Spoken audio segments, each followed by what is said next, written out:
It happened in front of everyone. My sister sobbed into Mom's arms, pointing at me. She stole Dad's money, my father's voice thundered. Get out, Jade, loud enough for the neighbors to hear. No one looked at me, not even Mom. I was 16, barefoot on the porch, rain soaking through my shirt, my heart beating louder than his anger. I didn't scream. I didn't beg. I just walked into the dark, clutching the only thing left, my truth. Weeks later, when she bragged about it, someone else heard every word. And that changed everything. Stay with me. It gets louder from here. Back then, we looked like any other family in our quiet Ohio neighborhood, neatly trimmed lawn, white porch pumpkins on the steps every fall. From the outside, the Smiths were steady, polite, ordinary. Inside, though, there was always a scale I could never balance. Dad worked long hours at the auto shop and measured worth in obedience. Mom kept the house spotless and hated making a scene. Haley, my little sister, was the soft one. She knew how to cry just enough to melt everyone's heart. And me, I was the quiet achiever, the one who believed love could be earned by doing everything right. I remember Saturday mornings when I'd make pancakes for everyone while Dad read the paper. If Haley burned hers, he laughed and said she's still learning. If I missed a spot on the counter, he sighed like it ruined his day. When I brought home an art ribbon from school, Mom said, "That's nice, Jade, but you should focus on real subjects." But when Haley landed a background role in a Christmas play, she filmed it like a Hollywood premiere. Dad even printed flyers to hand out at church. I told myself that was just parenting, that every family had favorites. I smiled through it, cleaned up after Haley, and reminded myself we were sisters, not rivals. She'd borrow my sweaters, leave them stained, and I'd still fold her laundry. She'd forget her homework and I'd help her finish it before bed. I thought kindness could fix anything. Thought being the good one mattered. That illusion cracked slowly, little things like the way Mom would hush me if I corrected Haley, or how Dad's face softened only when she spoke. One night during dinner, Haley spilled grape juice across the table. It splashed onto my sketchbook. I froze. Dad snapped at me, "Don't overreact." Then he smiled at her. "It's okay, honey, accidents happen." My hands shook as I dabbed the pages dry, pretending it didn't sting. That's when I realized something simple but brutal. My place in that house wasn't to be loved. It was to make loving her easier for everyone else. And still I stayed quiet because that's what peace looked like in our family. Silence wrapped in smiles. The older we got, the clearer it became. Haley was the sun and I was the shadow that made her shine brighter. Every compliment to her came with a quiet comparison aimed at me. When she got a C in math, Dad said she just needs time. When I brought home an A, he said, "Don't brag." At church, people would say, "Your girls are so different." Mom always laughed. "Yes, one's the angel, the other's artistic." I knew what she meant. Artistic was her polite word for difficult. I kept trying to win them over. I stayed after school to help teachers clean up the art room. I volunteered at the library. I even helped Mom decorate for Haley's birthday balloons. Cupcakes glitter all over the floor. When the guests arrived, Mom pulled me aside and whispered, "Stay out of the pictures, honey. Let her have the spotlight." I nodded, pretending it didn't matter. But when the camera flash went off and I wasn't in the frame, something inside me cracked. At dinner that night, Dad poured Haley another glass of soda, ruffled her hair and said, "She's such a sweetheart, never gives us trouble." I laughed too quietly because the alternative was crying. Then came the whispers at school. Someone, probably Haley, told her friends I was jealous, that I always needed attention. People started watching me differently, waiting for me to prove her right. I worked harder to stay invisible. It almost worked until the missing money. It was a Saturday. Dad had been saving for a new car part, cash tucked in an envelope in his desk. I saw him count it once, nearly $200. That evening, Haley came into my room, eyes red. "Dad's furious," she said, voice trembling. "He can't find the money." I stood up alarmed. Maybe he misplaced it. She hesitated, then looked at me the way a snake sizes its prey. "You should talk to him before he finds out." Minutes later, Dad burst into my room, veins visible at his temple. "Where is it?" he barked. I blinked. "What?" He yanked open drawers, threw my clothes aside until his hand reached under my pillow, the envelope. My breath froze. Haley gasped behind him. Perfect timing. I told her not to. "Dad," she cried. "I told her it wasn't worth it." Mom covered her mouth. Dad's face turned the color of fury. "After everything we've done for you," he said, voice shaking. "Dad, I didn't enough." The word hit harder than any slap. I remember the silence afterward, the kind that hums inside your skull. I remember Haley's tears hitting the floor. I remember the sound of my own heartbeat, wild and helpless. That was the moment I realized there was no space left for truth in that house. Lies had taken root too deep. Later that night, I heard them whispering downstairs. Dad's voice low, full of shame. Mom's higher, frantic. Haley's sobs between them like punctuation marks. I stayed on the stairs, gripping the railing, listening to my own family plan my Excel. "She needs to learn a lesson," Dad said. Maybe she'll change, Mom replied. She scares me, Haley whispered. I wanted to scream that I was still their daughter, but when I looked down the dark hallway I understood something else. Instead, no matter what I said, they had already chosen the version of me they wanted to believe, and I wasn't in it. It happened 3 nights later. The October wind howled outside, rattling the windows while I sat cross-legged on my bed, sketching under the soft desk lamp. The smell of pencil shavings, the sound of my playlist, everything felt still. Then the door slammed open. Dad stormed in, face flushed.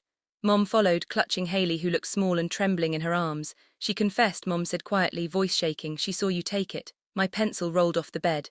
For a second my mind went blank. Take what I whispered.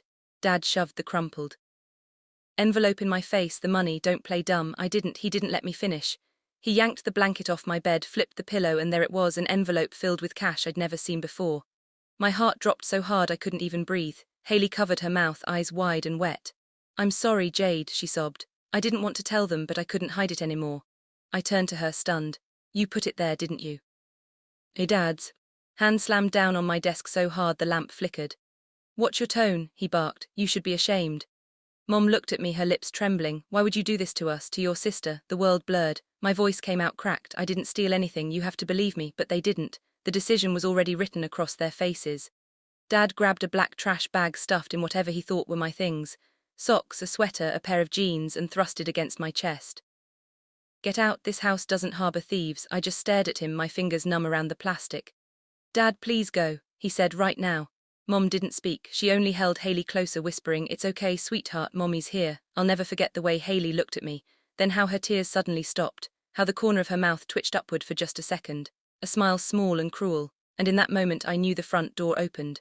Cold air rushed in, cutting through my skin like glass. The porch light glowed behind them as Dad shoved me out. The trash bag hit the ground with a dull thud. My bare feet touched the icy concrete and I bit back a gasp. The door slammed, the lock clicked, silence. For a long time I just stood there staring at the wood grain of the door, the light bleeding through the gap at the bottom. I thought about knocking about, screaming until someone listened. But something in me broke clean instead. I knew even if I shouted until my voice vanished, no one would open that door again, so I turned away. The night was bitter wind slicing through my thin pajamas. My breath came out in white clouds as I stepped off the porch and onto the street. The asphalt strung like fire under my feet, but I kept walking. Leaves scraped along the sidewalk. The moon hung low, and somewhere far off, a dog barked once and fell silent. By the time I reached the small park near school, my legs were shaking.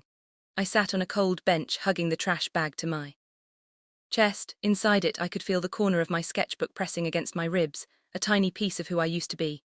For hours I watched the street lights blink, my body shivering uncontrollably. And when dawn finally bled into the horizon, one thought circled in my head, steady and cold. If they could throw me away so easily, then I would learn how to live without them. The first few nights blurred into each other, park benches, bus stops, the empty library staircase. I learned how to stay invisible. I'd sit in the farthest corner of the library until closing, pretending to read. When the staff turned off the lights, I'd sneak back in, curl up behind the old bookshelf and wrap my jacket around my knees. The hum of the air vent became my lullaby. Sometimes I went to the gas station down the street where the clerk had stopped asking questions. I'd rest my head on the plastic table near the window, the smell of gasoline and burnt coffee thick in the air. Every time the door chimed, I flinched, expecting my father's voice. It never came. Days passed like that, quiet, hungry, cold, and then one afternoon I saw her. Grandma Maggie standing outside the library in her grey coat holding a paper bag. You look like you haven't eaten, she said softly. I froze, terrified she'd scold me, drag me home, but she just handed me the bag, sandwiches, an apple, a folded 20.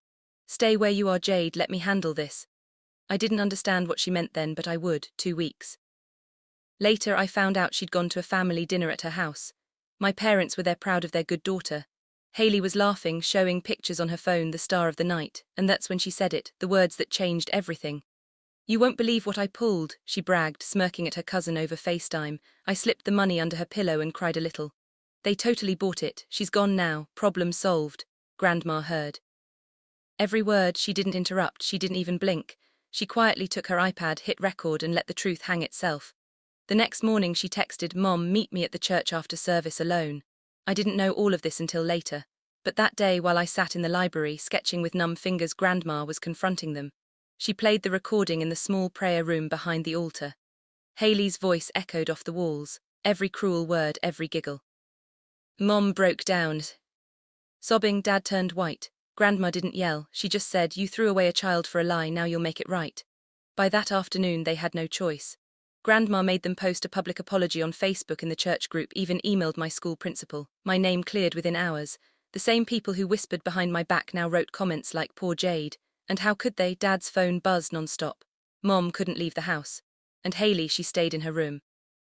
Curtains drawn. That night Grandma came to find me again. When I saw her standing in the library doorway, I dropped my pencil and ran. She held me tight, whispering, "You don't need to defend yourself anymore. The truth spoke for you." Later, in her warm kitchen, over soup and soft lamplight, I finally let myself cry. Not from pain, but from relief. For the first time in weeks, I wasn't invisible. Grandma kept me with her after that.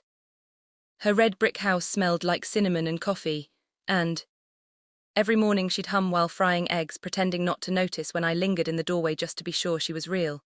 She didn't ask me to forgive anyone, she only said, "Let the truth do what it's meant to do, heal you, not chain you." At school, teachers who once avoided me now met my eyes. My English teacher slipped a note onto my desk. "I'm sorry, I should have asked, not assumed. I didn't need more than that." Haley avoided me completely, walking the opposite direction in the hall. At church, people whispered, but this time the weight wasn't on my shoulders, it was on theirs.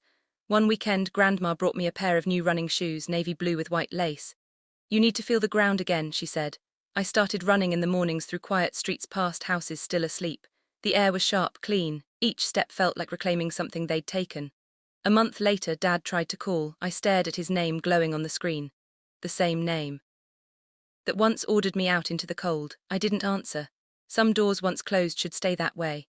Now I sit on Grandma's porch, sketchbook open on my knees, the sun sinking over the maple trees. The same October wind blows, but it doesn't bite anymore.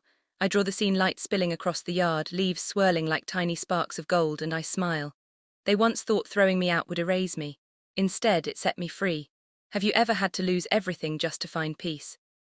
If this story hit home, share your thoughts below and subscribe for more true family betrayal and quiet revenge stories.